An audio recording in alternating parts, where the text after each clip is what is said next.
David. Good morning, everyone.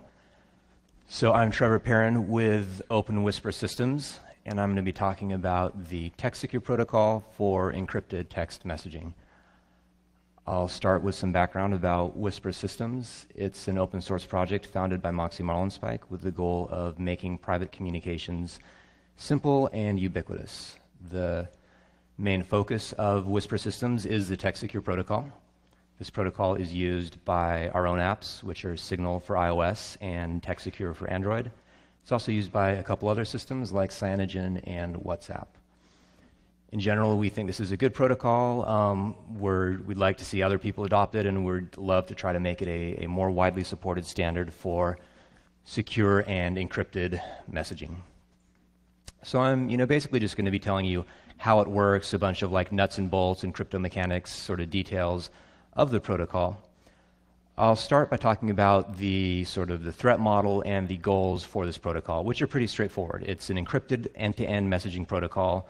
So when I send a message to someone else, I want to encrypt that message on my device so they can decrypt it on their device so that anyone in the middle can't read the message, can't tamper with the message, or can't forge the message to make it look like their messages are coming from me. So that's like very standard kind of cryptography sort of objectives. We want to do these things, and we're going to talk a lot about this, but we also want to do these things in a forward secure manner. And what that means to me is that if someone steals my private keys, whether that's hacking my device or stealing my device or the keys leaking out through some side channel or other means, we want to limit the damage that does to my messages and to my security. In particular, we worry a lot about the case where someone might, say, hack into like a messaging server or an email server, steal all the archived messages there that go back for a long time in history, or someone might be eavesdropping and observing on messages at a large scale, and we don't want that attacker to be able to choose anyone to attack, steal their keys, and then go back and decrypt all of their messages. So we're going to talk a lot about how we can change keys and make sure keys evolve over time so that compromise of a single key has a limited effect on the security of other messages. The trust model for this is an end-to-end trust model. So we want to not rely on infrastructure, just rely on the security of people's own devices and their own systems as much as possible. But we're going to need a certain amount of infrastructure to make this practical. We're going to need some key directories, and we're going to try to design things so that you have to trust these as little as possible, and you can verify that they're behaving correctly. And we'll talk about how users can do that. So that's a little bit about just the goals and the trust model that we're going to be, trying to achieve. The components of this protocol, which I'm just going to sort of talk about in order, are firstly, the heart of it is really just a two-party protocol for sending authenticated and encryption messages back and forth. And with forward security, and that protocol basically has two phases. There's an initial phase, which happens in the very first message that someone, let's call her Alice, sends her first message to someone else, let's call him Bob. So when Alice sends that first message to Bob, she fetches some of Bob's keys from a server, she calculates what we call a key agreement, gets a special session key. When Bob receives that first message, he calculates a matching key agreement, gets the same session key, and then they're going to use that session key to encrypt not only the first message, but also all subsequent messages. So there's an initial sort of key agreement phase that happens in the first message. For subsequent messages, we take that session key that was established by the first message and we keep using it. And we roll it forward and update it as we communicate for forward security. And we do all this because it's sort of more efficient to do a bunch of expensive things in the first message and then just kind of reuse those things for later messages. So that's why we have this sort of two-phase stateful protocol. And I'll be saying a lot more about how that works and the details of each of those mechanisms. Once we've got that two-party protocol set up, then I'll talk about how we can extend that to a multi-party case, like where there's group communications, and to a multi-device case where a single user might want to be sending or receiving messages on multiple devices that they own. These are other cases we want to generalize the protocol to handle. And then finally, I'll talk about how users can authenticate that the key directories are actually giving them the correct public keys for each other without having man-in-the-middle attacks. So that's the basic outline of this talk.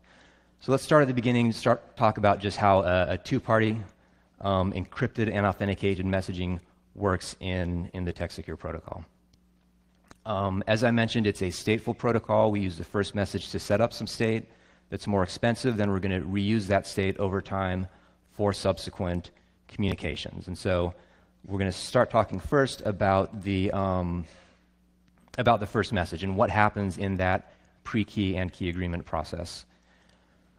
And we're going to assume that there's a setup that looks kind of like this. So Bob is going to have a public key. He's going to publish this public key through some directory where Alice can retrieve it. What exactly this key directory is, it could be different things from the protocol's perspective. In a more centralized messaging system, there might just be one key directory that has everyone's public keys. If you think of a more federated or distributed system like email, you could imagine everyone's email server hosting their key directory, and so if Alice goes to send a message to Bob, she contacts his email server or something associated with it to get Bob's public key.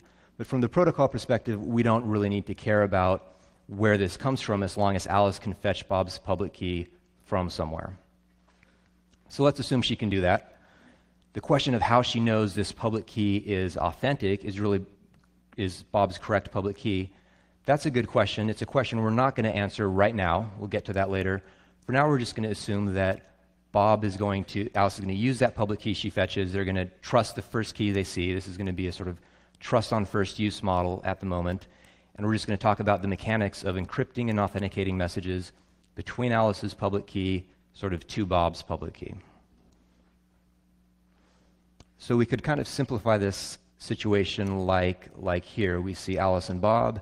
We see Bob having a key pair, which is a private key and a matching public key. He's publishing his public key through a key directory, and Alice is fetching it. These key pairs are going to be elliptic curve key pairs. We use the curve 25519 elliptic curve, and so that will be true for all the public and private keys that I'm talking about here. So that's like a 32-byte public key, for example, that Alice fetches. So you might look at this and say, okay, so this is a pretty simple setup. This is really easy to do encrypted messaging within. Alice just has to, say, come up with a symmetric key, an AES key, encrypt the message with the AES key, encrypt the AES key to Bob's public key, send all that to Bob, and she's done. She's sent an encrypted message. And you could do that, and it would work, but you would not have forward secrecy then, or you'd not have forward security, because all of those messages that are inbound to Bob then would be encrypted under Bob's long-term private key. Someone can steal that private key, decrypt all of those messages. So we're going to want to do something a little bit better than that. And there's a couple things we can do. So let's talk about some options.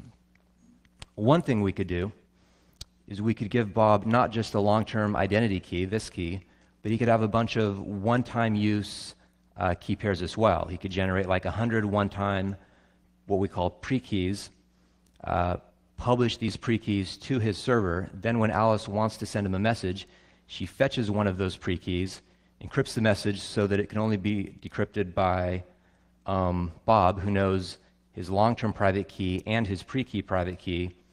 And then when Bob decrypts the message, he can delete that pre-key private key right away, thus making the message undecryptable if he gets compromised. So that gives very good forward security because he's deleting a key the message was encrypted under immediately upon receiving that message.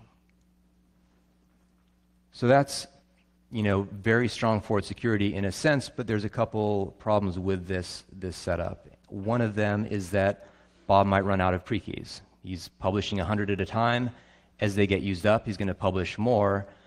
But so it's sort of unlikely in regular usage, say that Alice or someone is going to send him like 100 new messages from 100 new parties before he has a chance to publish more pre-keys.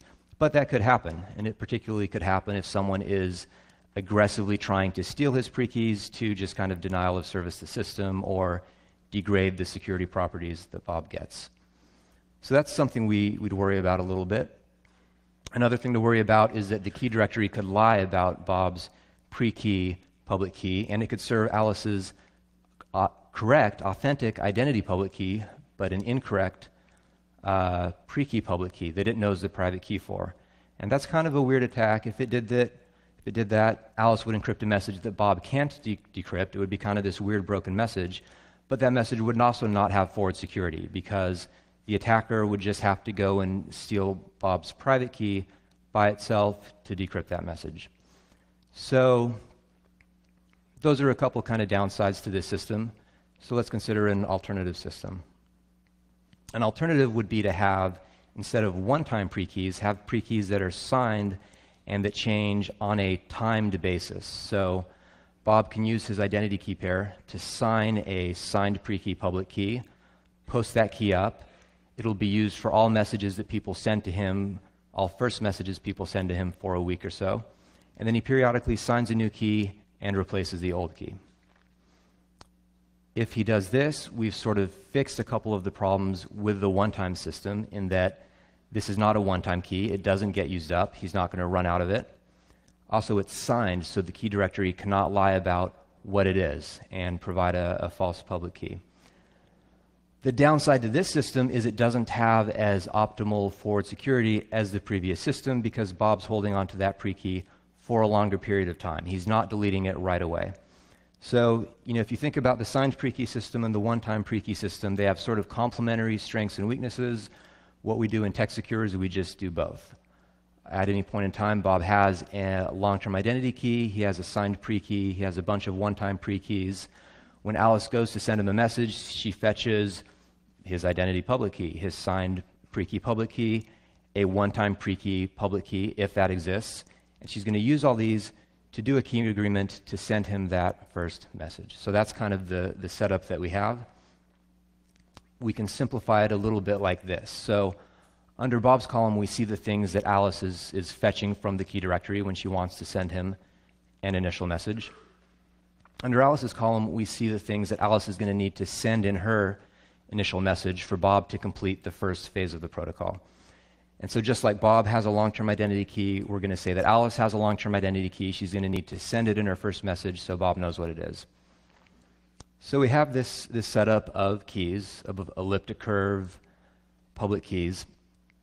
And what we want to do, the calculation we want to perform, is to take all of them and construct a shared session key that Alice and Bob both share and that's known only to them. Because if we can get to that point, then we can use that shared session key for encrypting the first message and also all later messages. So we want to get a shared session key that has forward security, but that it also is sort of authenticated so it's only known to the holders of Alice and Bob's respective private keys. So how do we do that? In an RSA world, if we were using RSA cryptography instead of elliptic curve cryptography, we could just think of this as like a public key encryption problem. So Alice could take all of Bob's 2 or 3 public keys. She could encrypt secrets to each of those public keys, hash those secrets together, and call that the session key. The downside to that is that then Alice would be sending hundreds of bytes of ciphertext for each of those encryptions in her first message.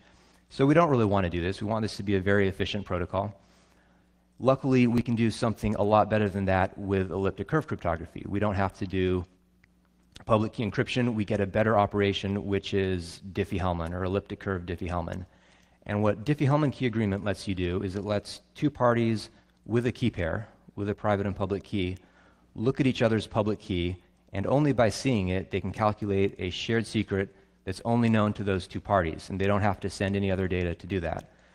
So that's really nice, and we can use that in this sort of system. If Alice wants to come up with an agreed upon shared secret key that's only known to her and Bob that has forward security, all she has to do is add a sort of one-time ephemeral Diffie-Hellman public key that she freshly generates for this message. She adds its public key into her first message, and she just calculates a bunch of Diffie-Hellmans with all of the keys from Bob that she got. And so she just has to send an extra 32 bytes in her message. She doesn't have to send hundreds of bytes of RSA ciphertext.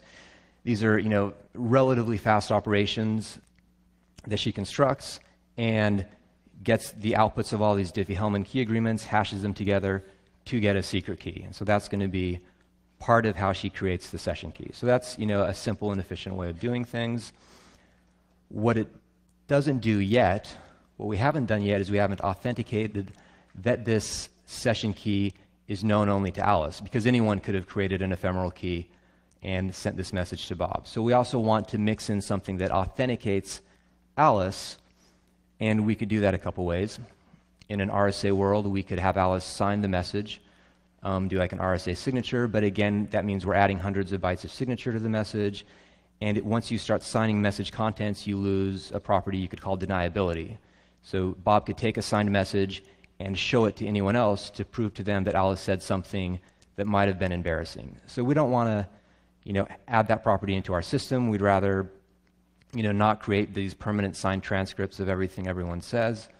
So we're going to authenticate Alice in a simpler and more lightweight way just by constructing another Diffie-Hellman and hashing that into the session key as well. So we're going to say Bob's signed pre-key is a relatively fresh key.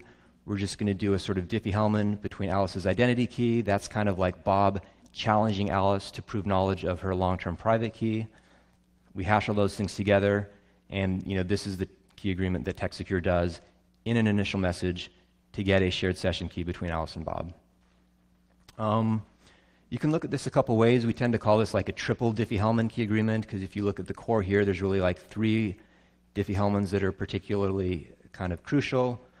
The ones that involve the identity keys are basically the other party challenging each other's identity keys, so those are serving for authentication. The 1 or 2 Diffie-Hellmans on the bottom are really just adding forward security, because these are between more ephemeral keys that get deleted quickly. Once those private keys get deleted, you can no longer reconstruct the output from these, so you get forward secrecy from them. So that's, the function that's served by all of these calculations. So that gives us a good shared session key between Alice and Bob. But we don't want to do this process on every message Alice sends because it's expensive. Alice had to contact a key directory, retrieve a bunch of keys, consume one of Bob's one-time pre-keys, which is a limited resource, and do a bunch of Diffie-Hellman calculations and send a bunch of things in her first message. So we don't want to repeat this on every single message. What we want to do is just take that session key and use it repeatedly in a more efficient way. But if we just used it directly to encrypt and decrypt every single message, we wouldn't get any sort of forward security. So now the question becomes, can we update that session key as we use it in a way that's more efficient than this, but also is going to give us forward security if it's compromised? And so we could do something sort of like this, and we'll call this like a ratcheting algorithm, or in particular a symmetric key ratchet. And the idea here is you take that session key that they agreed on in the first phase of the protocol, you derive a sending key, each party derives a sending key and a receiving key from the session key, so that Alice's sending key matches Bob's receiving key and vice versa. And then whenever they encrypt messages to each other, Alice uses her sending key to encrypt, Bob uses his receiving key to decrypt that message, and then they both hash that key to create a new key and delete the old key. And this is sort of a one-way hash function, so you can only go forward, but you can't go back. You can create new keys, but from a new key you can't reverse the process and get old keys, so we call that a ratcheting algorithm. A ratchet is a tool that only goes in one direction, it only goes forward, it doesn't go backwards. And so with this, we get a pretty good amount of forward security very cheaply, because it's very cheap to just hash a key and delete the old key and throw away the old key. So this is a nice mechanism.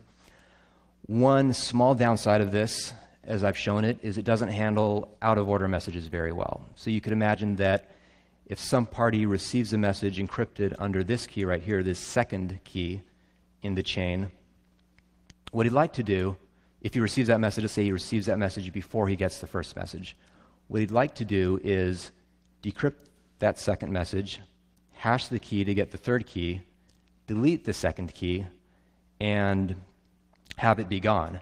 But he might also like to hold on to the first key in case that out-of-order first message actually arrives later. But that's kind of a dilemma, because if you hold on to the first key, you can always use the first key to rederive the second key, so that sort of defeats the purpose. Luckily, there's kind of a minor modification to this that solves all that. We can just have 2 types of keys. So we could have keys in the chain that we hash to get the next element in the chain, and when we hash it, we could take some extra output and create a separate message key, and that message key is what we're going to use to encrypt and decrypt. And because that message key can't derive any other keys in the chain, we can hold on to it without impacting the security of later keys. So that lets us do this sort of forward secrecy updating while also handling out-of-order messages when they arrive. So this is what TextSecure does. At any point in time, it has a sending chain, it has a receiving chain. They're being updated just like this so that every message you send or receive, that key, old key gets destroyed, new chain keys and message keys get created, and out of order messages can be handled when they arrive. So that's a very simple, a very efficient thing to do. It has a downside though, which is that if someone comes and steals all of these keys, if they hack your machine or something, get a copy of these keys, they can passively decrypt all future messages. And we'd like to have more security and more resilience in that case. We'd like to make it so that even if someone steals all your keys, they would have to do active man-in-the-middle attacks to decrypt all your future messages, because an active attack is a harder, more intrusive thing. It's easier to detect. We have some possibility of detecting it. We don't want to make it that easy to just do passive attacks based on a key compromise. So there's a different way of doing a sort of ratcheting type thing which does achieve that property in a way that this does not. And that's to use the sort of ratchet that's used by the OTR protocol. And so I don't know how familiar people are with the OTR protocol, but it does something that I'm going to call a Diffie-Hellman ratchet. And the idea here is that it's a little bit complicated, so bear with me for a moment. But the idea is that each party is going to have a current ratchet key pair, like a elliptic curve, private key and public key. Each party is going to advertise that public key with every message they send. And each party is going to keep track of the latest public key they've seen advertised by the other party.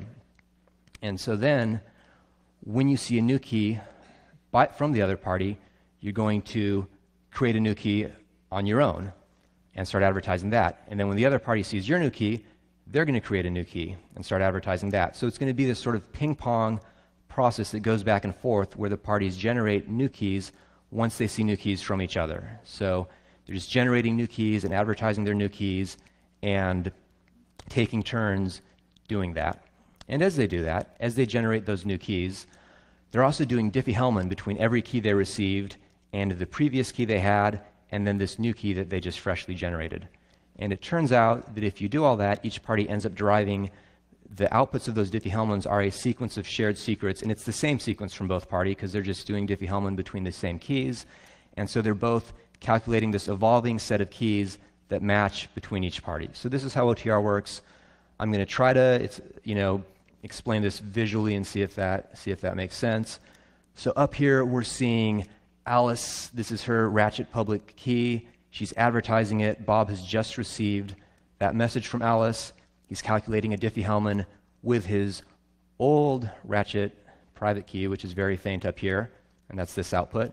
And then he's calculating a new ratchet private key and a new Diffie-Hellman, which gives him a new Diffie-Hellman output. So we see here that Bob is doing two DH operations on receiving Alice's new key. The first one creates a key that matches Alice's latest key. Then he creates a new key. He starts advertising his new public key. When Alice receives it, she does essentially the exact same thing. She does two Diffie-Hellman operations. One of them, the first one gets the latest value Bob had calculated. The second one gets a new value. Then the same process happens again. So she's advertising a new public key. Eventually, Bob will see that key in a message. He'll do two Diffie-Hellmans, calculate the same latest key Alice had, and a new key. So they're just going back and forth, taking turns generating the next key in the sequence, or generating the key the previous party had generated, and then the next key in the sequence, and kind of leapfrogging each other in this fashion, back and forth. This works in OTR and in TextSecure. It's a little complicated to think about, but it's a nice algorithm because these Diffie-Hellman shared secrets are evolving. So, once you delete your old ratchet private keys, you can't go back in time and get the old keys, but they're also evolving in the forward direction. So if someone steals your keys at some point in time, they can't passively decrypt all future message because new Diffie-Hellmans are being introduced. They'd have to perform an active man-in-the-middle attack and introduce their own Diffie-Hellmans. So this has some sort of complementary properties with the old, symmetric key ratchet that we'd also like to use, because this ratchet deletes old keys right away. This ratchet has to hold on to them until it receives a response from the other party. So if I use one of these keys, one of these Diffie-Hellman outputs, directly to encrypt like 10 messages in a row, and I send 10 messages in a row without waiting for a response, they'll all be encrypted like an OTR, for example, just with the same key. So we might like to do a little bit better than that and try to combine these approaches, and that's kind of exactly what TextSecure does. And we call this the axolotl ratchet. It's just combining these two types of ratchets.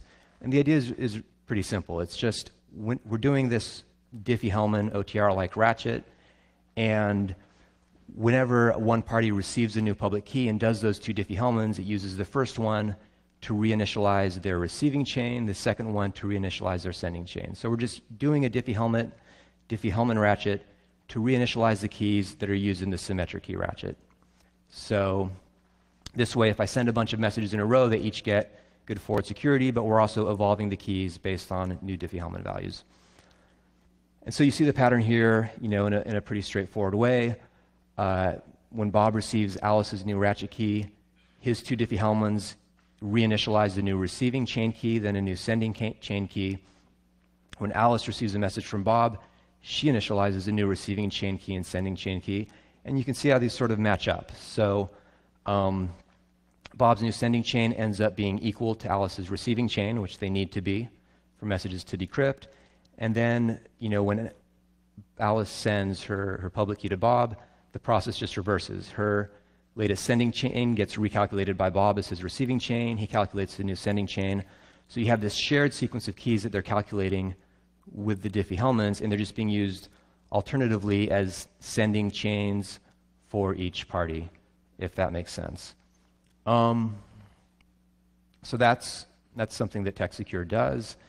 You might look at this and be a little confused, though, because you might say, well, if you're reinitializing the chain keys based on the Diffie-Hellmans, why did we do that whole session key thing at the beginning? We wanted to get a session key, and that's authenticating the long-term keys.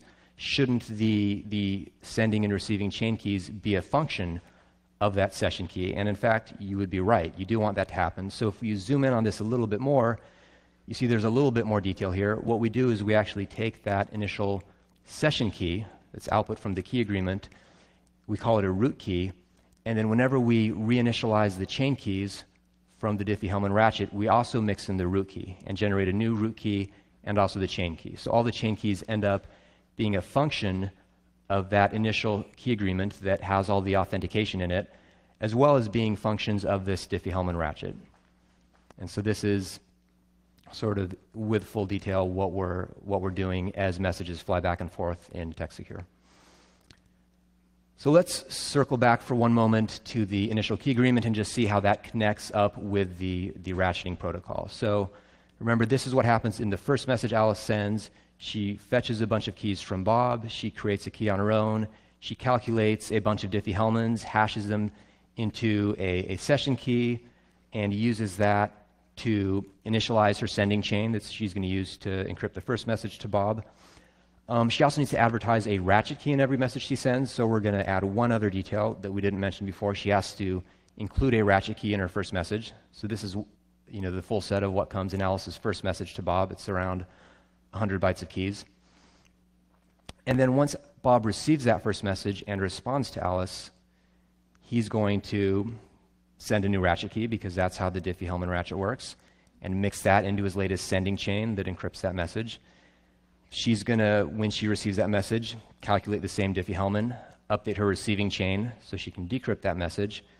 Then Alice is going to calculate a new ratchet key for her new sending chain and use that to send a message to Bob, and he's going to calculate a new ratchet key to decrypt that. He's going to calculate the same receiving chain and then a new sending chain, and then they're just going to go back and forth as they exchange messages, doing all of this ratcheting stuff. So it's the key agreement sets up an initial key, sets up the state, and then they evolve the state as they continue to communicate. So that's the basic two-party protocol that we do. At any point in time, both parties have sending and receiving chain keys, and there's these Diffie-Hellman updating of those keys going on. So let's take that two-party protocol now and just assume it works and look at how it generalizes to multi-party or multi-device cases. So you can handle multi-party communications very easily. If you're sending a message, if you can send a message to one person and you want to send a message to 5 people, you can just send 5 copies of that message. And that's something we do. It works fine. You just have a bunch of separate ratcheting states, separate sessions set up, and you use those with every message you send. In the general case, that's the best you could do. You could imagine in like an email case where you're sending a message to 5 people under 5 different email servers, you need to send 5 copies of that message in any case. But in some situations where there might be multiple people at one email server or multiple people behind a single server, that starts to look a little bit inefficient. Look up, if you see the top here, the pink person is sending 3 messages to people who are at one server, and it might be nice if it just had to send 1 copy of that message. So you might want something a little bit more like this. You send 1 copy, the server can fan that out into 3 separate copies, and we support that as an optimization. It's an optional optimization. And what we do there is the sender can send a special message to all of these parties. So they send a special sort of pairwise message to each party that has a special sender key. We call it a sender key. It's like an AES key and a signing key.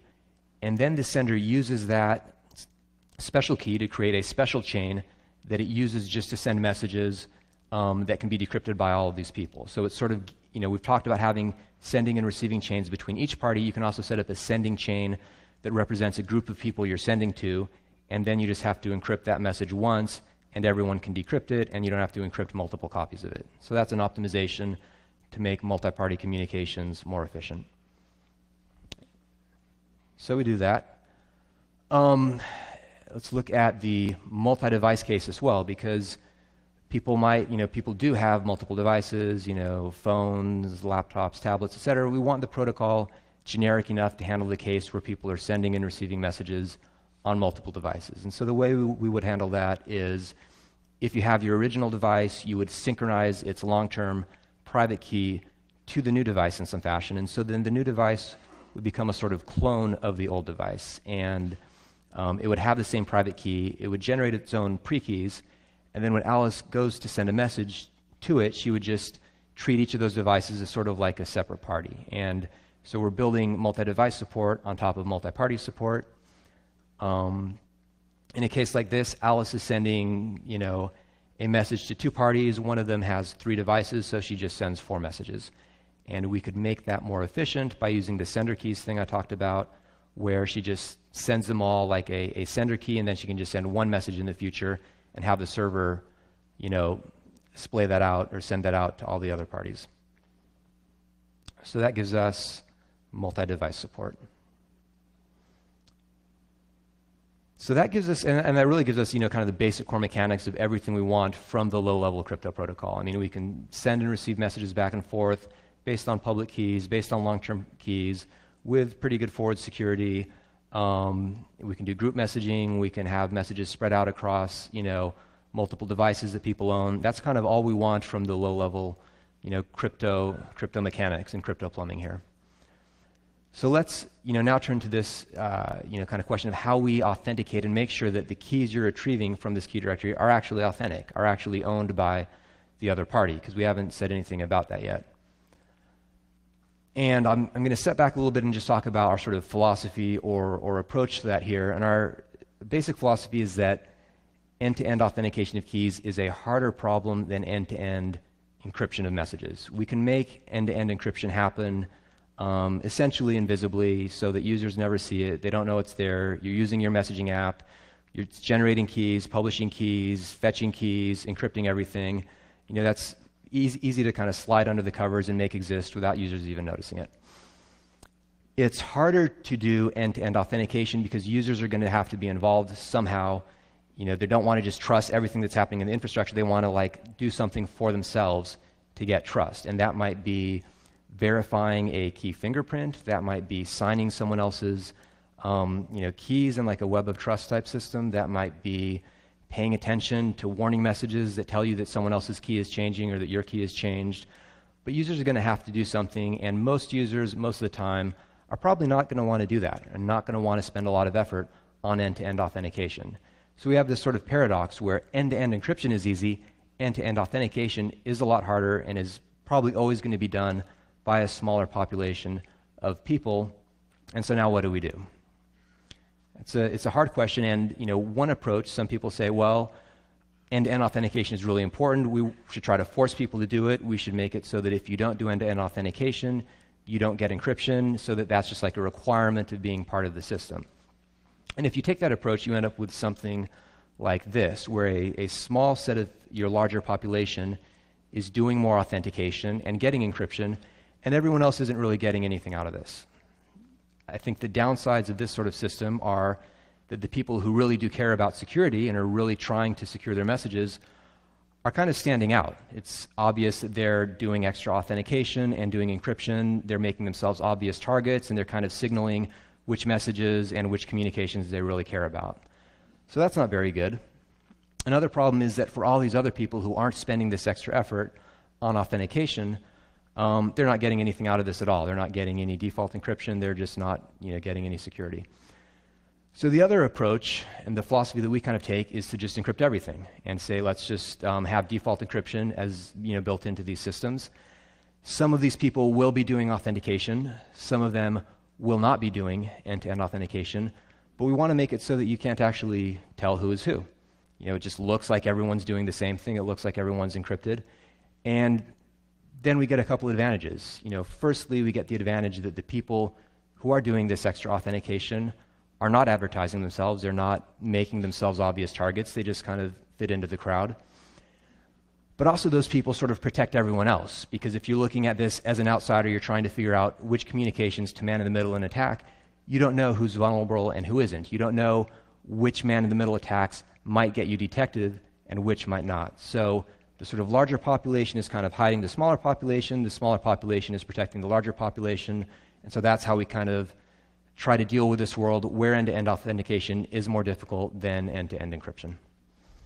But we still need to do something for it, of course, and so we provide ways that you can do sort of manual and out-of-band checks of public keys. An example of that would be letting one party display a QR code, the other person scans the QR code, that tells them that they're seeing the right public key for that party. And that's something you could do. You could imagine having other ways to try to streamline that or optimize that. The protocol is sort of agnostic to how you want to do that, but we take the idea that some subset of people will do this, and in doing so will sort of help keep the whole system honest.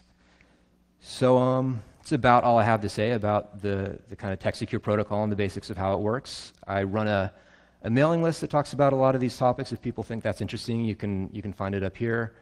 Whisper Systems is also hiring some full-time development positions if you want to move to San Francisco and work on this stuff. That's all I have, and I hope I have some time for questions.